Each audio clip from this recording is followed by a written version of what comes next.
Des produits de première qualité, premier choix, marque originale. Baolay manolotra anao ny fampalalam-baovao. Baolay, toujours meilleur. Bonjour. Bonjour. Mitotro antsika amin'ny tontolo andronao. Bonjour. Zioantsika jiaby. Manolotra ho anao ny vaovao.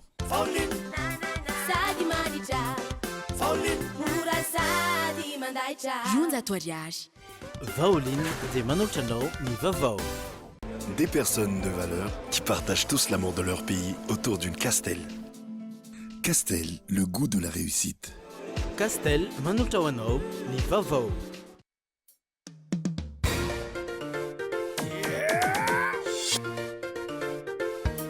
Arahinao ny fampalalam-baovao miaraka amin'ny spaghetti Francia. Spaghetti Francia, safidiko, safidintsika. Pour votre construction ou réhabilitation, choisissez Socavitre comme une bonne référence de qualité et de solidité. Ny fampalalam-baovao iarahanao amin'ny Socavitre. Magasin Saint-Georges Vista Tsaralalane, magasin Saint-Georges Vista Horizon Vitesse, représentant exclusif des marques Saint-Georges et Vista. Arahinao ny fampalalam-baovao miaraka amin'ny magasin Saint-Georges Vista Tsaralalane sy magasin Saint-Georges Vista Horizon Vitesse.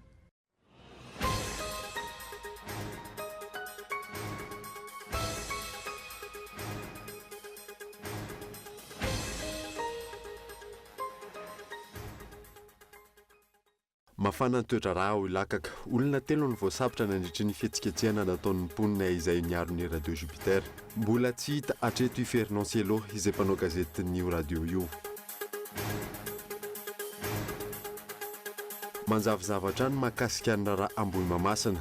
Eny anivon'ny chaîne Pelala ny raharaha amin'izao fotoana izao. Nahazo alalana ody any Ambohimamasina ny ben'ny tanàna any an-toerana hoy ny mpisolo vava azy taorian'ny fanadadiana ny lalina ny tanterahana tamin'ny ity androany ity. Kely mihoatra ny teti-bola azon'ny firenen-kafa ny azon'ny firenena malagasy taorian'ny conférence des bailleurs farany teo. Tsy misy ny mangarahara ary tsy fantatra hatreto ny dingana arahana ahafahana mahazo sy misitraka ireo vola ireo raha oharina ny Burkina Faso izay nahazo vola mitetina 2.7 miliara dolara. Ny olom-boafidy sy ny androm-panjakana no isan'ny sarotra indrindra amin'ny fanangoam-baovao eto Madagasikara. Lafin-javatra maro no manakana ny fanangonam-baovao eto amintsika. Etsika maro samihafa moa no ataon'ny mpanao gazety anoherana izany. Vaovao iraisampirenena kosa indray dia mitomby hatrany ny fiantsonan'ny fampitsarana ny ady ao Alep. Mitohy hatrany anefa ny fanafihan'ireo faritra misy ny Pikioma izay ataon'ny tafika Sirianina. Nadidinireo arahanao afaka fotoana fohy.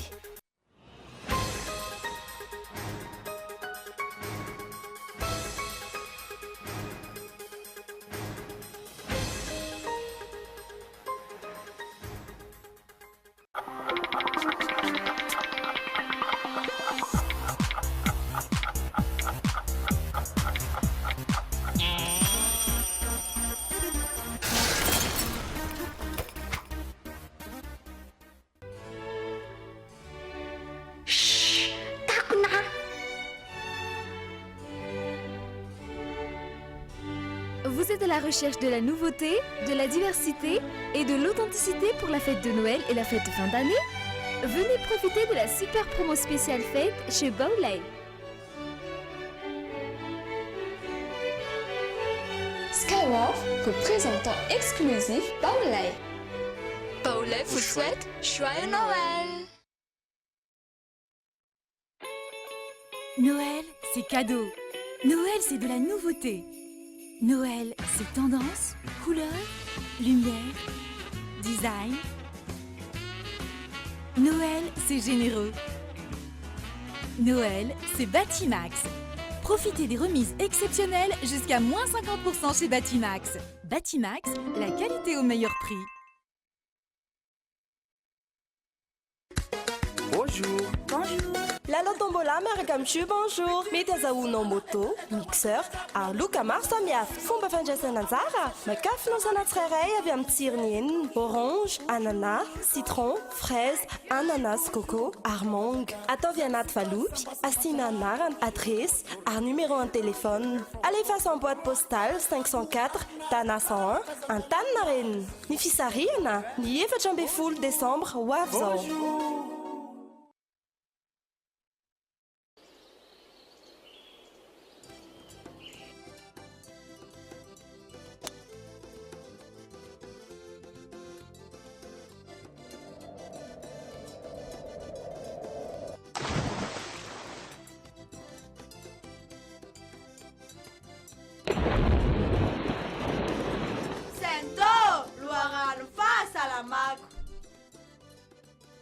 Buvez de l'eau, buvez bio, buvez Santo.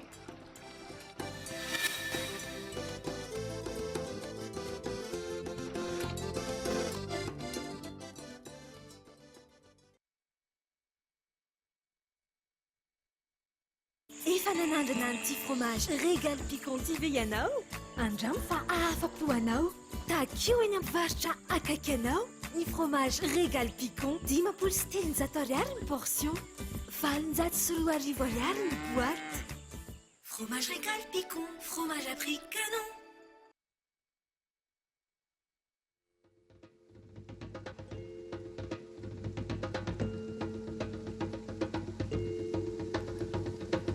Tu traques la pluie, tu partages tes averses. Tu t'emportes contre les parapluies, les kawaii, les cirés. Tes humeurs, tel un climat qui change, ne sont qu'incertitudes. Avec l'eau qui se renouvelle, tu te portes mieux. L'eau rentre et sort de ton corps.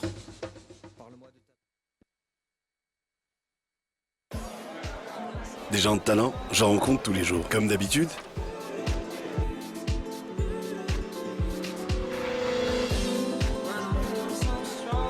déterminés, passionnés par ce qu'ils ont choisi de faire.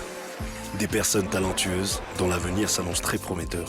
De telles personnalités, je suis fier que nous en ayons à Madagascar. Des personnes de valeur qui partagent tous l'amour de leur pays autour d'une castelle.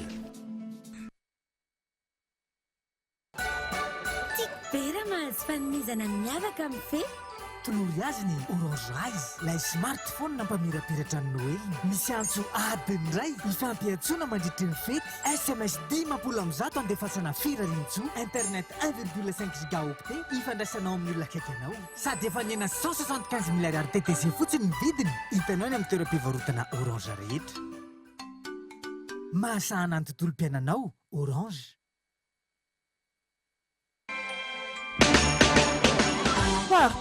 Fenêtres, volets, vérandas, tôles, vitres. Soka Vitres, fabricant poseur et spécialiste de pliage de tôles et bien d'autres, vous propose un large choix pour tous vos projets de construction et de rénovation. Elle fabrique sur mesure tous les menuiseries alu à prix d'usine. Alors, qu'attendez-vous? Venez nous voir à Doutapenac ou sur notre site internet. Très sincèrement, à votre service. Jusqu'au 31 décembre, moins 10% sur les menuiseries en aluminium, volets roulants et rideaux métalliques.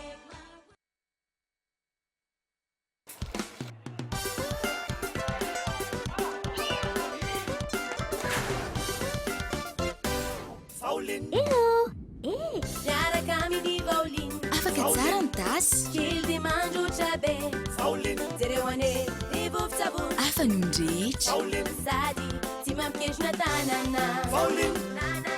Manady mindrehetra. Vaulin. Sady manitra.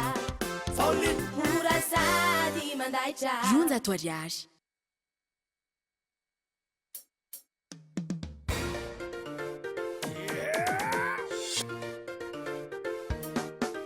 Spaghetti tena matsiro. Spaghetti Francia. Mora vidy tsara qualité. Spaghetti Francia. Tsy mirekidraikitra, mora andrahoina, mitombo tsara, mora masaka, avitana karazan-tsakafo. Spaghetti Francia. Mampire antsika tsabe. Spaghetti Francia. Spaghetti Francia, safidiko, safidintsika.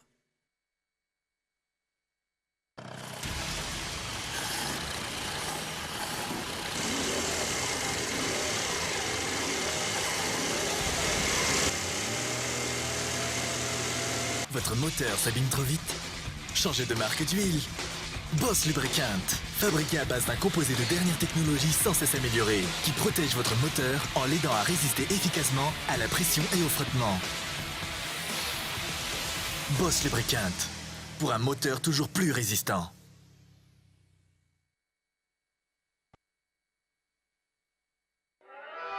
Bijouterie Santia, mividy volamena, manamboatra ny simba sy manefy firavaka vaovao, na volamena, na volafotsy. Manomboka amin'ray alina ariary ny firavaka.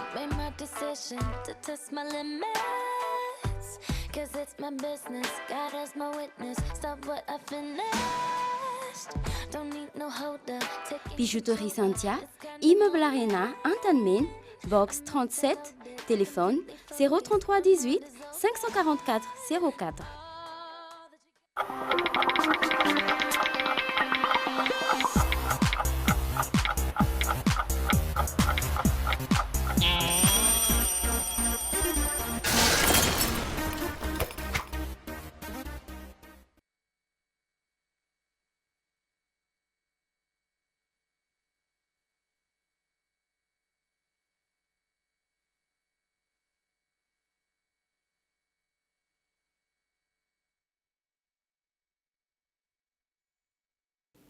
Finaritra tompoko lasy tompoko vavy manazana ho ary anaraka ny fampahalalam-baovao ny Kolo TV hatramin'ny farany atsidika aminao ety ampiandohana koa fa manambahiny sapana fampahalalam-baovao amin'ny ity alina ity falohany andraisantsika ny vahiny dia mironkatra ny toeraraha ao ilakaka ao olona telo lohatreto ny voasambotra nandritra ny fihetsiketsehana nataon'ny mponina izay niaro ny radio Jupiter mbola tsy hita lohatreto i Fernand Cielo izay mpanao gazety nyty radio ity fanadadiny Mioramandry. Tsy mbola fantatra hatreto ny toerana misy an'ilay mpanao gazety ao amin'ny onjam-peo tsy miankana any Lakaka. Nampiasa hery ny mpitandro ny filaminana tamin'ny hetsika nataon'ny mponina tany an-toerana. Fandrombana ny fananany onjam-peo sy ny fanampotehana ireo fitaovana any an-toerana no antony hetsika. Vokany olona telo no voasambotra ny mpitandro ny filaminana ary mbola tsy hita Fernand Cielo mpanao gazety ny radio Jupiter any an-toerana. Telo narandro voatazona dia troisième misy zalikely anankiray zay fa diniko sanarany ireo zao mitazominy ao dia Fernand tadiavindreo Fernand Cielo nefa tsy tratrandreo teo fa nampilefany le vahoaka dia tsy tratrany ireo tadiavindreo misambola Fernand Cielo fa nahitaky ny vahoaka dia tsy hita. Milaza ho tsy mahafantatra ny zavanitranga any kosa ny lehibe ny faritra Ioromberana nontaniana mikasika io raharaha io. Ny prefet hoatrany izy no tompona andraikitra voalohany amin'izany. Fantatro mihitsy zay fisamborana zay a. Ny teneniko aminao hoe compétence ny zareo amin'ny OMC no nanao an'izay fa miaso na izaho ara nisy niaso ahy teo hoe tsy hita Fernand Cielo Kasada zay natao hoe fantatro ao fa maly ny mpiara-miasa amin'ny zareo no taty amiko taty le komity hoe miaro ny vahoaka ny Andohany Lakaka io no taty amiko aty fa Fernand Cielo ary Andohany Lakaka na agny manombo no misy azy zay ny tena fantatro fa mikasika an'izay fampisamborana zay tsy fantatro misy zay. Efa nandritra ny volana maromaro no niarany anto-jay ny onjam-peo Jupiter ny Lakaka manomboka tamin'ny fanapahana ny jiro nataon'ny ben'ny tanàna. Izao ny filazana ny fisian'ny fitrandrahana tsira-dalàna ataon'ny orinasa mpitrandraka iray izay nahatonga ny herisetra. Anatanteraka fitokonana moa ny mponina any an-toerana ny Lakaka any io manomboka rampitso amin'ny tsy fanekena izay mahazo ny radio Jupiter izay. Ivadika lafim-baovao hafa kosa itsika dia manjavozavo hatrany mahakasika ny raharaha Ambohimahamasina amin'izao fotoana izao. Efa eny am-pelantanan'ny chaîne pénale moa ny raharaha amin'izao fotoana izao. Fanadadiny ny narindrina Andrianomanana. Nahazo alalana ody any Ambohimahamasina ny ben'ny tanàna any an-toerana ho ny mpisolo vava azy taorian'ny fanadihadiana lalina no tanterahana androany maraina teny anivo ny fitsarana amin'jerika ny kolikoly eny amin'ny 700 hektara na ny chaîne pénale anti-corruption. Tsy mbola ivoaka kosa ny andro ny fitsarana raha tsy vita ny fiainoana ireo olona rehetra voakasika amin'ny tsiraraha ity. Nandritra io fanadihadiana io no nanamafisa ny ben'ny tanàna Ambohimahamasina Tsabo Pierre fa nivoaka marina ny vola rehefa vita ny asa mifandraika amin'izany izay efa nitondran'ny mpanao gazety araka ny nambarany mpisolo vava ny Maître Tsokara Matera. Hatreto aloha mbola ny ben'ny tanàna Ambohimahamasina nanaovana fanadihadiana lalina ary izao nahazo fafahana izao.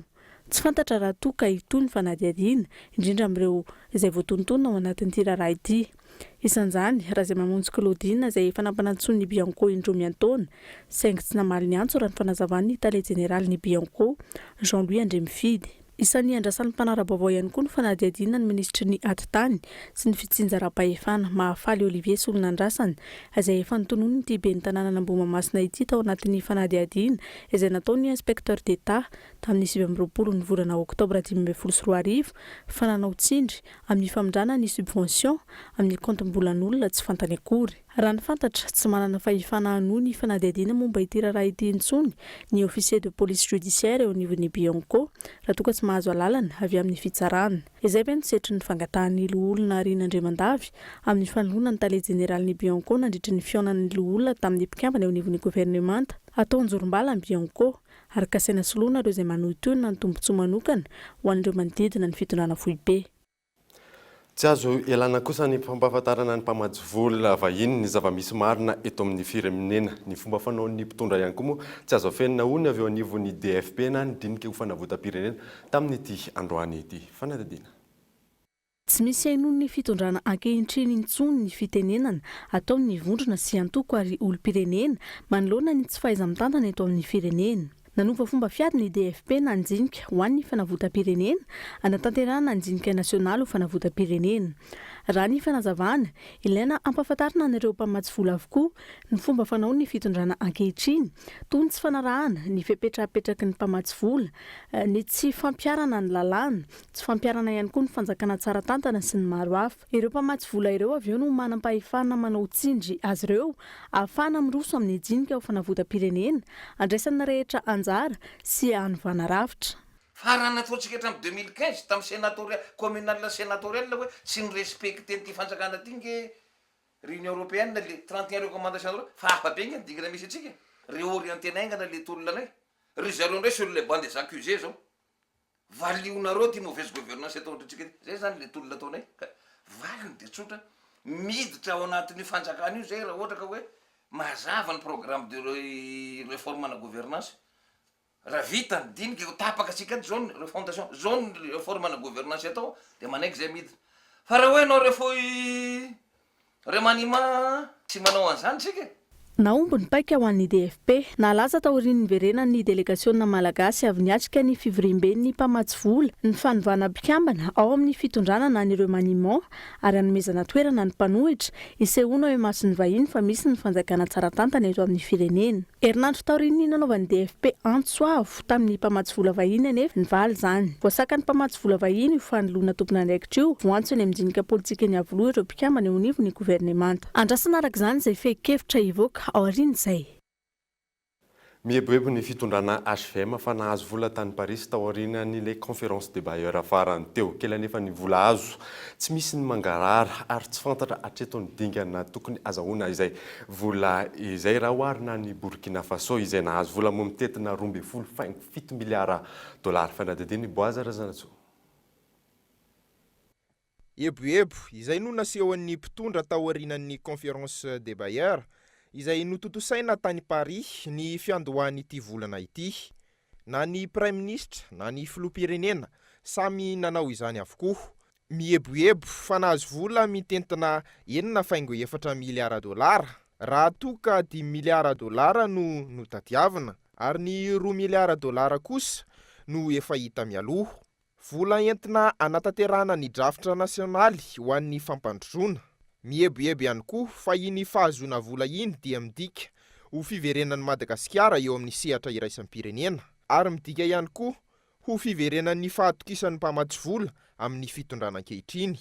Tsy vaovao anefa izany fahazoana vola tahaka izany, indrindra ho an'ny firenena afrikanina. Omaly no nisedra izany conférence de bailleurs izany ny firenena Burkina Faso ary nivaly androany. 4 miliara dollara no vola nokasain'ny firenena io nangatahana. Tafakatra hatramin'ny 2.7 miliara dollara nefa izany no ny hafarany. Raha nanontanian'ny Radio France Internationale mahakasika izany ny prime ministre ny Burkina Faso, tsy eboebo tahaka nataon'ny fitondrana HVM no nasehony. Mampiseho ny hafaliany ny prime ministre Burkina Faso, saingy mampafantatra mialoha ihany koa izy fa vao nidingana voalohany izay no vita. efa eo am-pikarakarana sady ny dingana manaraka ny fitondrana ao Burkina Faso dia ny fikarakarana ny fahazoana ilay vola. Io no isan'ny dingana lehibe araky ny fanazavana ahafahan'ny vahoaka Burkinabe misitraka ilay vola amin'ny alalan'ny fanatanterahana ny drafitra nasionaly ny fampandrosoanan'izy ireo. Fa nampahafantarana ihany koa fa nisy ny dingana efa notanterahana mialohan'ny conférence des bailleurs io. Efa betsaka ireo ezaka notanterahan'ny fitondrana Burkinabe amin'ny ady amin'ny kolikoly. Nanome ohatra ny Prime Ministre ny fanazazina ireo mpiasam-panjakana izay mandray fanomezana mihoatra ny 5,3 francs, ny fahafahan'ny mpitsara mangataka fanazavana amin'ny olona iray izay ahitana fiovana 500 ny mari-piainany sy ny maro samihafa. Izany hoe efa no maninahitry ny ela io fiatrehana ny conférence des bailleurs io ary naomby ny diplomasia nampiasain'izy ireo. Afaka milaza tahaka izany ve ny fitondrana HVM? Raha tsy ahivina, tsy vao izao ny Madagasikara no nahazo fanampiana avy amin'ny mpiara-miombona antoka maro. Ny fanohizana ny asa amin'ny famoahana ny vola ary ny fanamafisana ny ady amin'ny kolikoly no tokony imasoan'ny fitondrana fa tsy mieboebo. Manararaotra ny tsy fahafahan'ny vahoaka mitady sy mangataka ny vaovao marina momba ny fepetra rehetra notakian'ireo mpamatsy vola tamin'ny fanomezana antoka ny anomezana ireo vola ireo. I Tunisie kosa no hiatrika conférence des bailleurs manaraka araka ny fantatra. Resaka conférence des bailleurs izay hatrany dia tsy mangarara, mihevitra ny vahoaka zazakely izay raha tanterina ny nataon'ny filoham-pirenena mahakasika ny conférence des bailleurs tamin'ny efaran'ny herinandro teo. Fanadadiny Michel Ranardzon. Fanjakana tsara tantana lavitry ny kolikoly, fanjakana maro toerana, hirahirany fanjakana tao anatin'ny taona maro, antoka ihany koa ny amin'ny fanomezan'ireo mpamatsy vola sora-bola ambony, na ny filoham-pirenena na ireo masevo ary mialangalana rehefa anontaniana ny antsipirian'izany. Tahaka izany ny valiteny masevon'ny Frantsa raha nanontaniana momba ireo vola azo tany amin'ny conférence de bailleurs tany Paris. Non, je pas sur la conférence des bailleurs, je peux rien vous dire, j'y étais pas. C'était partiellement mes cas. Je n'ai pas d'avis encore. Je n'ai pas encore de retour sur cette conférence. Hatreto aloha, efa fantatry ny rehetra ary manako atraizatraizany hoe ampiasa vola 4 miliara dolara mahery ireo orinasa tsy miankina ary nahazo famatsim-bola 4,4 miliara dolara ny firenena malagasy. Saingy manjavozavo ny tena fepetra marina nahazoan'ireo vola ireo. Raha ny fanadina natao androany na ireo solombavam-bahoaka izay tokony solo feon'ny vahoaka aza tsy mahafantatra ny andindin'izany. Ny ireo bailleurs dia manana ny fepetra izay tokony arahany. Itsika gaty malagasy io dia tsy maintsy anaraka an'izay fepetra izay satria no zavatra ilaina indrindra dia le mangarahara, le tandalana ary indrindrindrindra le stabilité hozy izy ny firesahana. Zavatra tsy maintsy zavatra azoko tenenina aminareo fotsiny dia voatonga voafaky maly normal ny filoham-pirenena dia tsy maintsy aminay sy ny amin'ny exécutif sy ny législative zany alohan'ny famaranana ny session parlementaire dia tsy maintsy misy fionanay ary rapide amin'ny herinandro misy ny question gouvernement assemblée nationale. Donc amin'izay fotoana izay no ametrapetraka inavy ny toromarika sy ny zavatra tsy maintsy arahana mba hahazahoana manatanteraka inavy makaiza sy ny sisa. Zony malagasy izay babitrosa mandritra ny taona maro no mahafantatra ny antony anefan'ny vola raha ny fanazavan'ny mpandinika politika iray. Efatry ny ela no nisy ny famatsim-bola saingy tsy nangarahara ny nampiasana izany raha ny fanazavana. Rariny sy itsiny raha mitaky ny vahoaka inona ny fepetra takindro mpamatsy vola reo ary inona avy ny zavatra losony avynareo any amin'ny anaran'le vahoaka fa sao dia mba tokony nodinina lalina mba tsy iveren'le hoe lalana nandratra ozy tsy iverenako tsony mba tsy tonga zay zany aminay zany dia le hoe mezinezina be le chiffre hoe 6 milliards 400 millions de dollars fa ny tena zava-dehibe dia ny hoe inona no etahitan'le vahoaka ary inona ny vola matsina azy ary feny raha misy marina bonne gouvernance eto Madagasikara ary no anisan'ny tokony ho mpamatsy vola ireo firenena sahirana any raha hainy ny mpitondra ny mitantana zay arena misy eto. Hatreto aloha eboebo no betsaka eo amin'ny fitondrana tao aorian'ny conférence des bailleurs tany Paris iny. Trangajoavao ho an'ny firenena aty Afrika nefa ny mahazo famatsim-bola tahaka izao. Ohatra, isandro nahazo izany ihany koa ny Burkina Faso. 12.7 miliara euro raha toa ka 7 miliara euro no nangatahan'izy ireo.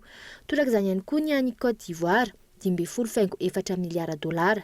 Tsy vaovao ho an'ny Madagasikara ihany koa izany, mibaby-trosa amin'ny taonany maro fa aiza ny fototra-avitrasa nitsangana. Ny anakarena avy ny Malagasy, sa vao maika ny korosofahana fanontaniana mipetraka. Tsy mbola misy ny fampiarana ny redevance de développement des infrastructures aéroportuaires izay alaina amin'ny tapakely amin'ny sidina Nosbe sy Ivato. Hoy ny Tale Général aviation civile de Madagascar. Isy moa ny fanonerana ireo mpanjifa izay nakany io aba io. Fanadidiny Mikaela Ramalla. Efa nisy ny fampiarana ny aba alaina amin'ny tapakely amin'ny siranam-piaramanidina Nosbe sy Ivato tamin'ny voalohany volana desambra lasa teo izay nataon'ireo agence de voyage. Ankoatra ny vidin'ny tapakely dia tsy maintsy mandoa aba 20 euro ho an'ny sidina anatiny ary 30 euro kosa ho an'ny sidina makany ivelany na ho an'ny mpizahatany na ihany koa ho an'ny malagasy makany ivelany.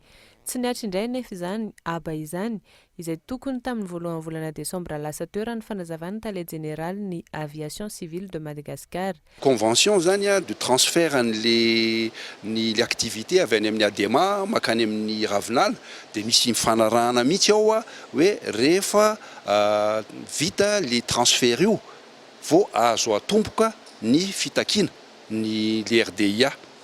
Dia mbola tsy vita nefa le transfert io tamin'ny 1er décembre fa ny vinavina zao vinavina ny Ravinala zany dia hoe amin'ny 15 volana ity décembre ity ny vita izy dia amin'izay zany manomboka le raha vita amin'izay izy dia amin'izay manomboka le perception le RDIA.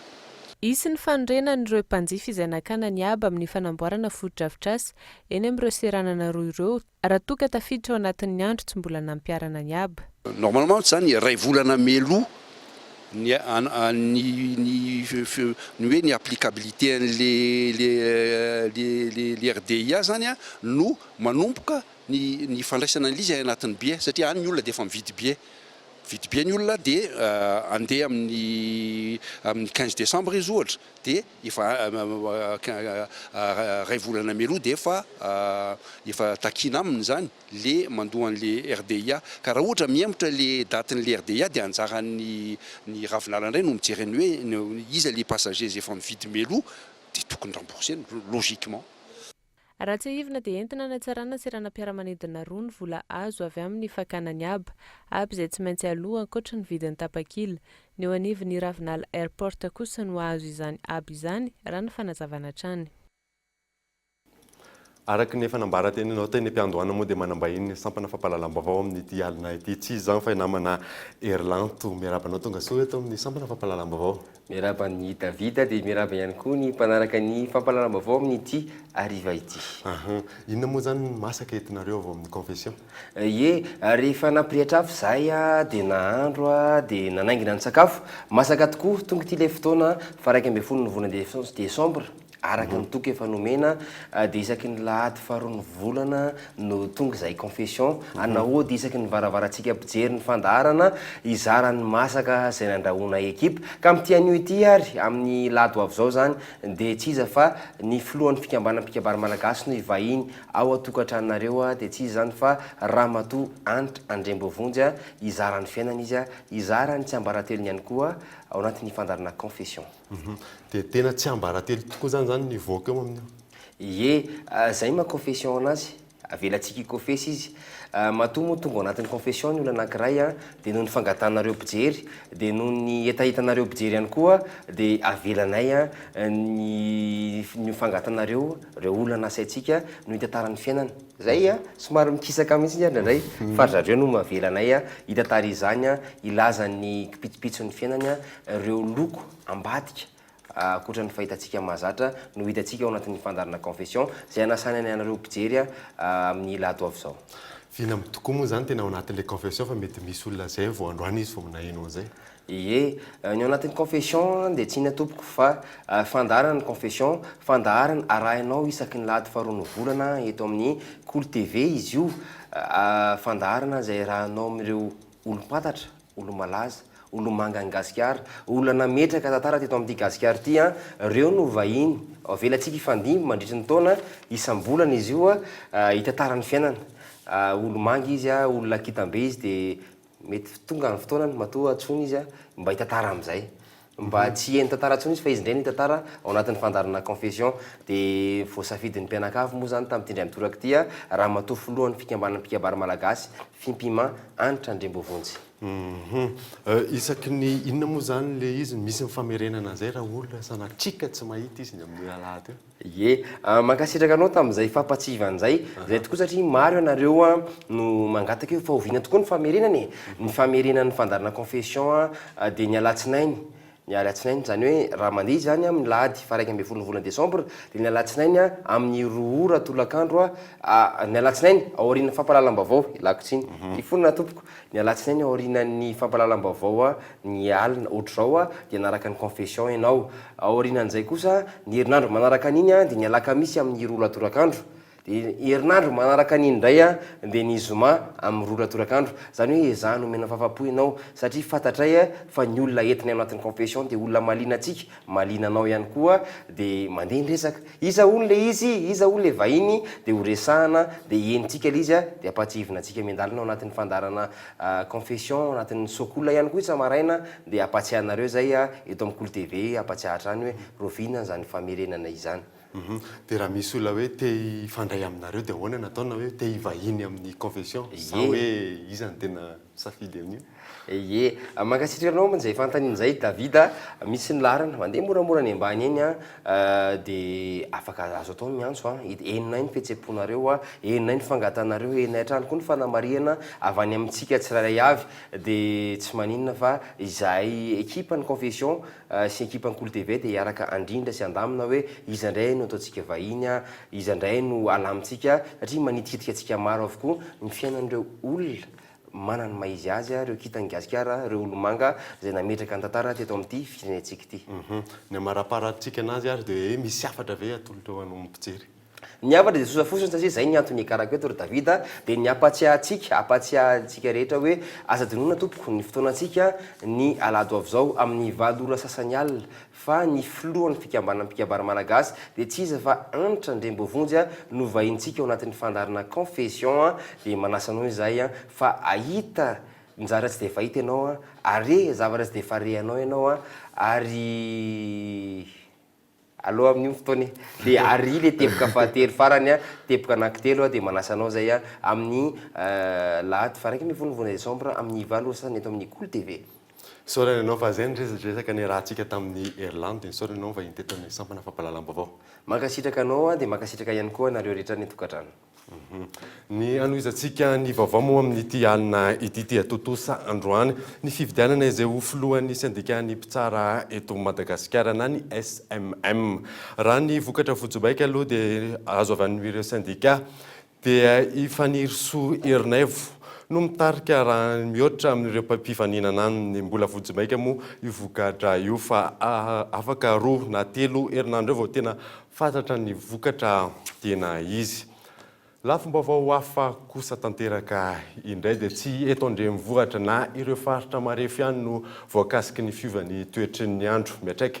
amin'ny faritra tsiraray maneran-tany izay fiovan'ny toetry ny andro izay ary amin'ny endriny maro samihafa fanadidinina rindra rendranomana de lasa hitantsika ohatran'ile ohatran'le vovon-dandihazo misavovona misavovona me misavovony reny a ary arakaraky ny akarany iny le ohatran'ny vovo iny a de rehefa tratra ny toerana mangatsika izy a de iny lasa mitapisaka iny de mahatratra an'le glasy efa tafapetraka hatramin'ny maraina ary rehefa tsy zakan'ny atmosfera tsony iny le rano tafangony eny ambony iny a de mirotsaka izy a de zay a no mahatonga ny orana izay no fanazavana fohy momba ny fiforonan'ny orana nomeny Italia Général ny fobe famantarana ny toetry ny andro eto Madagasikara fiarovana ny tontolo iainana izay voalazana trano fa miantraika amin'ny vatana amin'ny faritra rehetra eto Madagasikara miainga amin'ny fihetsiky ny tsirairay amin'ny andavanandro izany ary mipaka any amin'ny fambolena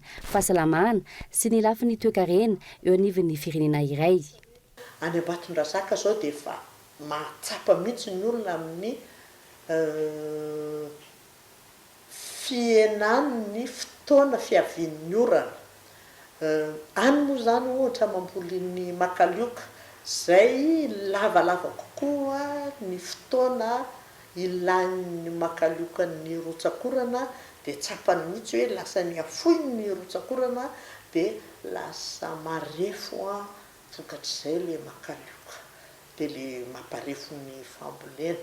Any amin'ny ilany avaratry ny nosy zao ny fiantraikany dia hita hoe miaratsy ny vokatra amin'ny vanila ohatra. Tato anatin'ny 3 taona nena ny isan'ny rivo-doza eto Madagasikara miatara sy miafo ny fiavian'ny orana ary hamafy ny rivo-doza izay ho avy amin'ny taona ho avy. Fantatra ihany koa fa mihamafana ny andro amin'izao fotoana izao ary isa mahatonga izany ny doron-tanety. Ohatra moa amin'ny ankapobeny ka ny masoandro no mpitondra ny hafanana eto an-tany zany. Ny doron-tanety hoentitsika iny dia tena vao maika mampitombo be dia be an'ilay hafanana. Ny masoandro raha mitondra hatramin'ny 30 degré Celsius fa le doron-tanety mihoatra ny 100 degré Celsius ny hafanana hoentiny. Amin'ny masoandro mandritry ny alina tsy misy fitombony maripana fa miaina ny maripana. Zay zany no voajanahary raha ohatra ka miandry an'ilay hafanana avy amin'ny masoandro tsika. Fa vokatry ny doron-tanety kosa na alina ara satria amin'ny alina tena mahita tsika hoe misy doron-tanety na alina ara dia mitombo foana le maripana. Anisan'ny faritra marefo indrindra eto Madagasikara ny faritra avaratra Atsinanany Nosy raha ny fanazavana trany. Antonana tanterahana ny fankalazana ny andro iraisam-pirenena ho an'ny fiovahan'ny toetr'andro androany any Antalaha. Tsy tafiditra ao anatin'ny commune Talata-Maty ny rano eo Andrano-Tapahana raha ny fanazavan'ny ben'ny tanànany Ambohidratrimo manoloana n'ilay tranga ataon'ny mpandraraha sino eny amin'ny toerana eny moa amin'izao fotoana izao. Manan-kery ny fahazahoan-dalana nomen'ny commune ary tsy misy tokony idiran'ny commune Talata-Maty moa izany. Fanadadiny Mikael Armarola. Mazava ny fanomezan-dalana ny mpandraraha sinoa nomeny ny commune Ambohidratrimo izay nampitaraina ny commune Talata-Maty omaly teto amin'ny fampahalalam-baovao ny Kolo TV. Nanome fanazavana momba izany ny ben'ny tanàna Ambohidratrimo momba ilay tany izay mampifandrafy ny commune Rotonta. Ndalana dia milaza mazava tsara manao hoe ny rano, ny renirano, ny lalana sy ny sisa rehetrarehetra zavatra natioraly reny zany no mamarana na mametra ny sistany zany ka voamiditra vahavany Antananarivo zany no mandalo ny Talata-Maty voamiditra eo Andrano-Tapahana dia efa misy mpanao milaza mazava tsara hoe commune Ambohidratrimo dia tonga ery Mandrembero satria fokontany Talata-Maty Mandrembero dia miverina indray zany Talata-Maty satria fokontany Mandrembero vita indray fokontany Mandrembero dia miverina indray commune Ambohidratrimo fa tena enclavé eo mihitsy io ary tia mariako tsara tsy Mandrembero rery ny ka ohatran'izay eto Madagasikara fa betsaka. Manana ny saritany ara-dalàna ny commune Ambohidratrimo raha ny fanazavany. Iny zany atao hoe commune Ambohidratrimo iny. Zany hoe commune Andrano-Tapahana iny zany vao miditra anao dia efa Ambohidratrimo. Tonga eto Mandrembero zany dia ohatran'ny izay misy rehetra era Madagasikara dia enclavé ato ity fokontany ity. Enclavé eo io fokontany io. Dia iny dia miverina Ambohidratrimo indray. Ny FTM na ny foibe tao tsaritany Madagasikara ihany no afaka mamoaka ny saritany raha ny fanazavany hatrany. Tsara ny alalan'ny vahoaka malagasy fa ny manana fahefana amin'ny fanaovana karta dia tsy misy afa-tsy ny FTM foibe tao tsara malagasy hatramin'izao aloha dia tsy misy afa-tsy ny FTM. Samy afaka manamboatra karta daholo ny commune amin'izay mety eritreretiny, amin'izay mety mahasoa azy, amin'izay eritreretiny fa tsara aminy. Fa kosa tsy manan-kery eo anoloany ny karta ofisiely. Commune roa no miady ho tompony io toerana io dia ny commune Talata-Maty sy ny commune Ambohidratrimo. Samy mamoaka ny profet am-pelatana ny Rotonta. Vaky ny ady amin'ireo vondrom-bahoaka tsy njara-pahefan'ireo hatreto aloha tsy mbola misy ny fanelanelanana na fandaminana avy amin'ny fitondrana foibe. Ho an'ireo mpanjono amin'ny rano manodidina kosa afaka manao izany amin'ny pahalalana izy ireo araka ny fanazavana. tsy ampy kosa ny fahalalan'ny malagasy ny lanjan'ny notaire manana ny lanjany eo amin'ny fifanarahana ara-barotra nefa izy ireo misy araka izany ny atrikasy antsoina hoe journée du notariat malagasy izay aharitra roa andro Gaëtan Andretsilava. Misy 3 ny notaire na ny prakteny sy mpakatosoratra eto Madagasikara. Mbola tsy ampy anefa io isa io ary tsy fantatry ny be sy ny maro ny asa sahan'ny notaire. Ohatra, manana ny lanjany ny taratasy izay atao miaraka amin'ny notaire. Raha vao tsy atao eo anatrehan'ny notaire zany ny fifanarahana dia tsy manan-kery.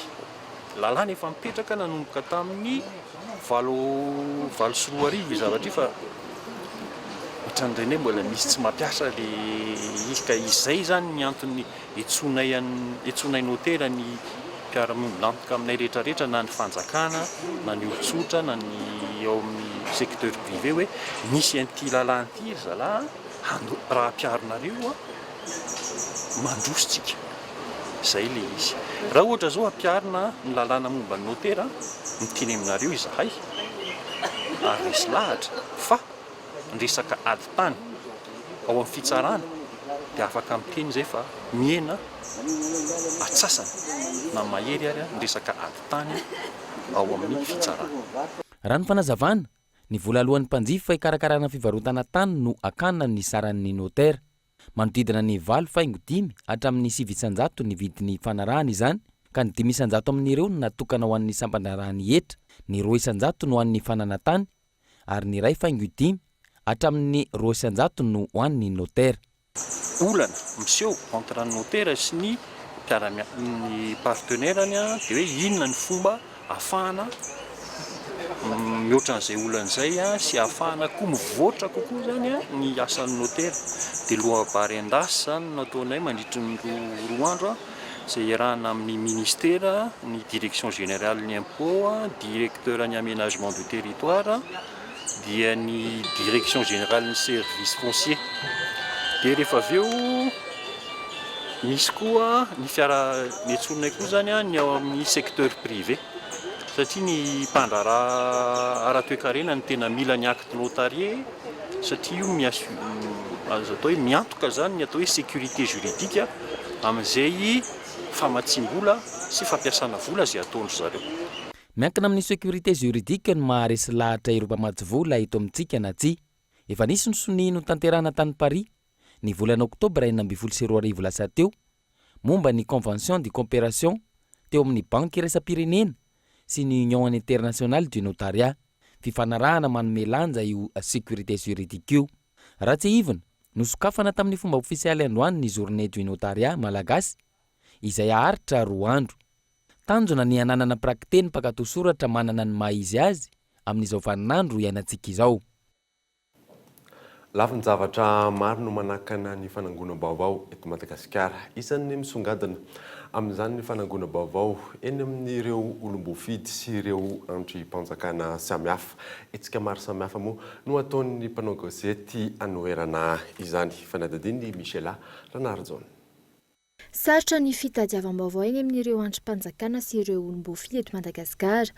Olana goavana sedrain'ireo mpanao gazety. Ny olom-bofidy tsara roa somary sarosarotra aloha indrindra fa ny olom-bofidy tsy tafiditra ao anatin'ny azo lazaina hoe tokony fitondrana satria misy foana ary tsapa na dia tsy mivantana ary ny fisian'ny teritery madinidinika any ambadimbadika any misy ihany ny samy laza samy teny indraindray fa en général amin'ny ankapobeny dia sarosarotra ny fahazahoana vaovao amina olom-bofidy zany eto amin'ny firenena amin'izao fotoan'izao.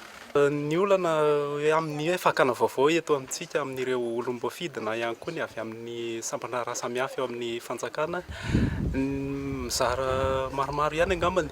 Misy ireo olom-bofidy te ilaza ny vaovao any aminy ny olana samihafa eny amin'ny toerana na voafidy azy ohatra dia misy ary zareo miantso anao fa ny sasany na ianao miantso anazy ianao miezaka manatona anazy tsy te ilaza le vaovao mihitsy izy indrindra hoe manohitohina ny toerana mety na voafidy anazy.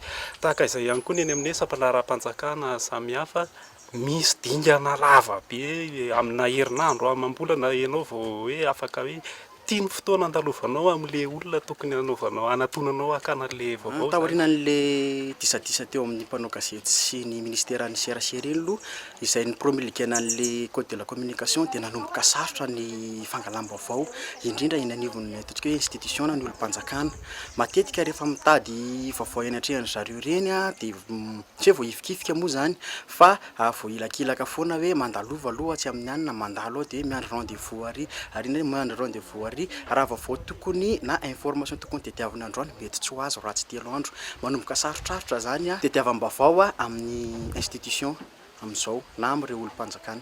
Fangaro loko politika ny famoaham-baovao eto amin'ny fireneny tsy mbola mahafa-po izay fanangonam-baovao izay raha ny fanadihadiana natao tsy avy amin'ny mpanao gazety tsy avy amin'ny olom-boafidy ny olana saingy mifampiankina ny anjara asan'ny rotonta antony tetikasa media for change. Tetikasa io dia mivohy ny sina fanaovana gazety tokony andraikitra ary tao anatin'ny tanjona izay tratrarana izay dia niezaka izy nampifanatona ny olom-pirenena sy ireo olom-boafidy tamin'ny alalana fandaharana izay novokarina radio ary tamin'ny alalan'ny fifampiresahana izay natao ihany koa teo amina tompona andraikitry ny hainao manjery sy ireo olom-boafidy niezaka ireo olom-boafidy sy tompona andraikitra na hainao manjery ireo ny namokatra sata iraisana ny isina serasera tompona andraikitra eo amin'ny rosikajy-bola anankiroa ireo zany ankoatran'izay a ny tetikasa media for change dia niezaka ihany koa ny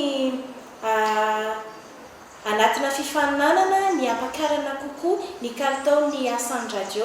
Manoloana izany indrindra voalohany eo amin'ny tantaran'ny asa fanaovana gazety tafiditra ao anatin'ny tetikasa fanovana ny asan'ny tserasera izay Media Awards tolorana fanomezana ireo orinasa tserasera na izany radio na tele teo amin'ny fikatsahana ny matiana sy ny fanolorana ny tsaratsara kokoa amin'ny fametrahana ny serasera tompona andraikitra. Tsy ny faninana tamina radio hafa na radio izay omena loka fa ny faninana tamin'izay zava-bitany omaly izay tsara vitany omaly no ny tsara anazy dia atraizany niezaka sy nidingana izay vitan'le radio zany tao anatin'izay 5 volana izay ho amin'ireo olom-boafidy sy tompona andraikitra ambony na onjam-peo sy fahitalavitra gazety izay hotolorana mary mpankasitrana ihany koa raha pitso dia ireo izay tena nandray anjara nanana contribution ngeza indrindra zany tao anatin'ny fametrahana ilay serasera tompona andraikitra sy ilay satany serasera tompona andraikitra na ilay charte de la communication responsable no hotolorana izay maro mpankasitrahana izay.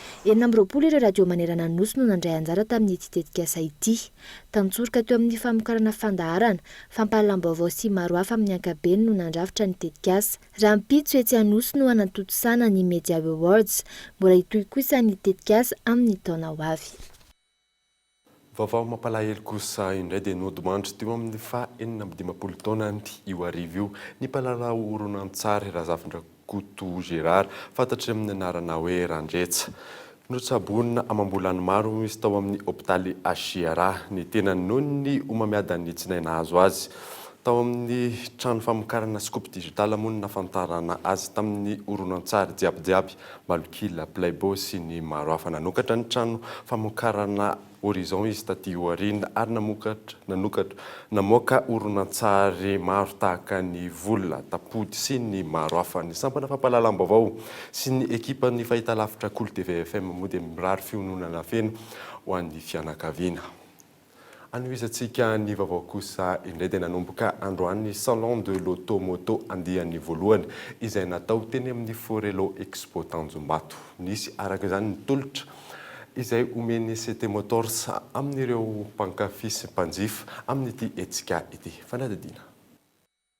Nanomboka androany ny Salon de l'Automoto andiany voalohany ary natao teny amin'ny Expo Forelo Tanjombato etsika toy ny Salon de l'Auto efa fahita ary nahitana ireo concessionnaire misy. Tsy izy rehetra nefa fa ireo izay mivondrona ao anatin'ny groupement des concessionnaires indépendants ihany. Ho an'ny CT Motors dia hita teny avokoa ireo vokatra misy ao amin'ny ity concessionnaire fiara sy moto ity izay efa fantatra hatr'izay amin'ny marka Kawasaki, Polaris, Gruitol ary voatselakory no nahazon'izy ireo ny marka Sangyong. Koatra ireo dia mpanjifa ny marka Bajaj ihany koa ny CT Motors. Ary tamin'ity taona ity no nisy an'ilay Bajaj Qt isan'ireo fiara tsotra indrindra moa ary faran'izay mitsitsy ihany koa. Ny fiara tsotra tsy be filirony araka izao fahitantsika azy izao. Ankoatra io dia nivoaka efa 2 volana ihany koa izay tao amin'ny CT Motors ilay Polaris 1000 Général vokatra vaovao tokoa ary modely utilitaire izy ity fa tsy toy ilay XP 1000 Turbo izay efa tena sportif. Ny nouveauté farany izay tonga tao Polaris zao a dia ny général Mille ho an'ireo izay mbola tsy mahafantatra zany dia izy io a tafiditra anatin'ilay gamme hoe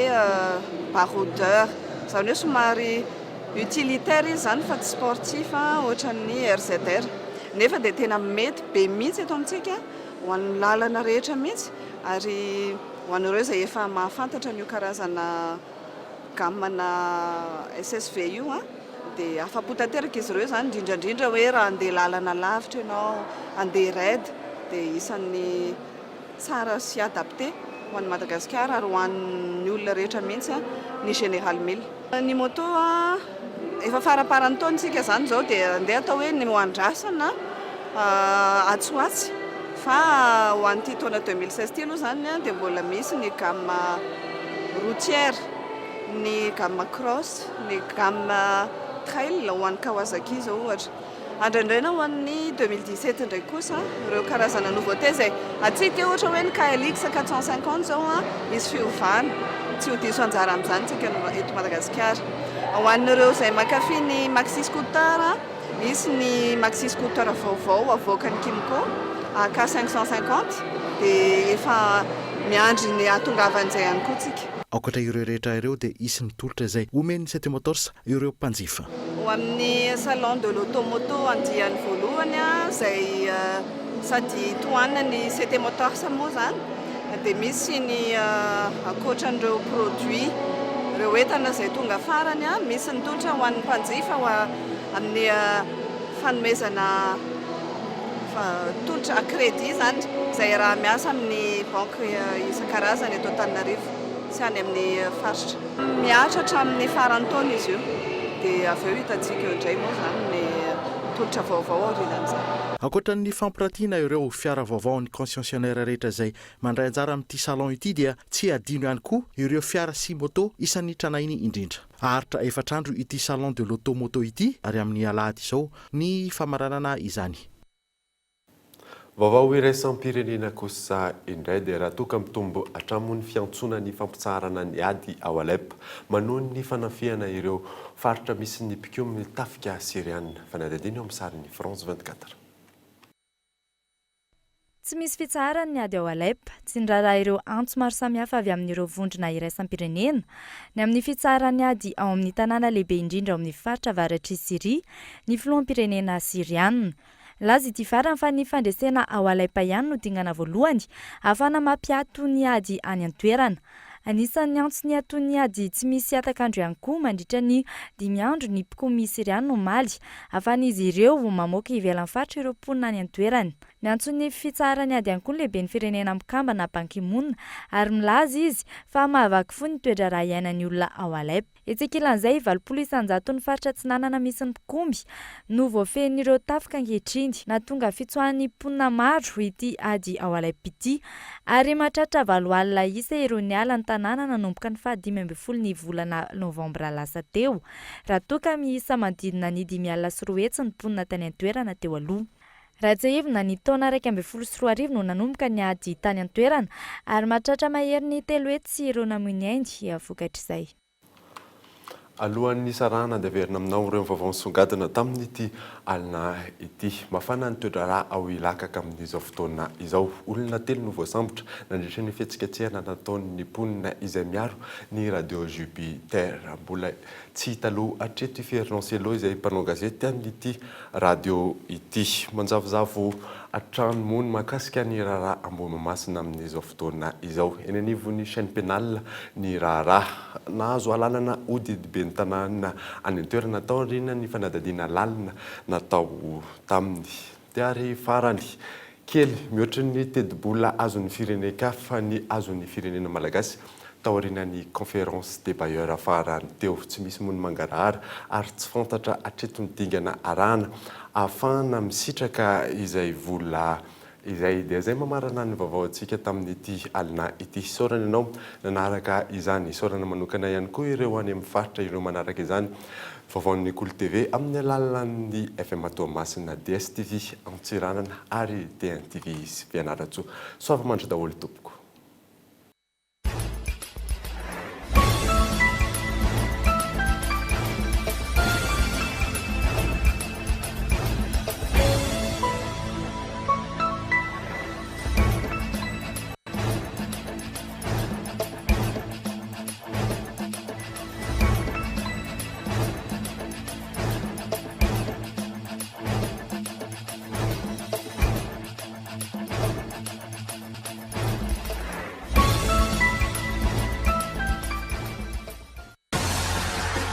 Magasin Saint-Georges Vista Tsaralalana, Magasin Saint-Georges Vista Horizon Itos, représentant exclusif des marques Saint-Georges et Vista. Magasin Saint-Georges Vista Tsaralalana, Magasin Saint-Georges Vista Horizon Itos, Nanulchanoto, Nifapalalambovo.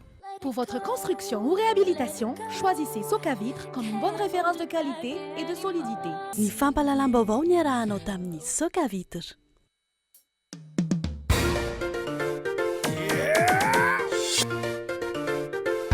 Ny fampalalam-baovao narahinao teo miaraka amin'ny Spaghetti Francia. Spaghetti Francia, safidiko safidintsika. Narahinao teo ny vaovao niaraka tamin'ny Castel. Des personnes de valeur qui partagent tous l'amour de leur pays autour d'une Castel. Castel, le goût de la réussite. Narahinao teo ny vaovao niaraka tamin'ny Vaoline. Vaoline. Sady manditra. Vaoline. Mora sady mandaitra. Junta Toriage. Bonjour. Bonjour. Narahinao teo ny vaovao niaraka tamin'ny Bonjour. Joantsika jiaby. Des produits de première qualité, premier choix, marque originale. Baolay nanolotra anao teo ny fampalalam-baovao. Baolay, toujours meilleur.